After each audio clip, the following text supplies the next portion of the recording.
نجیب صاحب نے کہا کہ پاکستان نے ہم سے ڈیمانڈ کیا کہ ملا ہیبت اللہ صاحب جو ہے وہ ایک فتویٰ جاری کرے کہ افغانستان کی سرزمین سے جو بھی استعمال کرتے ہیں یا پاکستان میں جو ہو رہا ہے یہ غیر اسلامی ہے۔ کہتے ہم نے کہا کہ امیر صاحب تو فتویٰ جاری نہیں کرتے، وہ تو حکم دیتے ہیں۔ لیکن اصل میں ادھر پرابلم کیا ہوئی تھی یہاں پہ مسئلہ جو تھا وہ انگریزی ترجمے کا تھا۔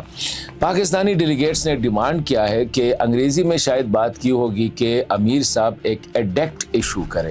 ابھی ایڈیکٹ جو ہے اس کو حکم کہتے ہیں، اور اس میں یہ کہہ دے کہ جن لوگوں نے ان کی بیعت کی ہے وہ پاکستان میں اگر دہشت گردی کریں گے تو وہ بیعت سے فارغ کر دے، ان کی بیعت جو ہے اس کو ختم کر دے۔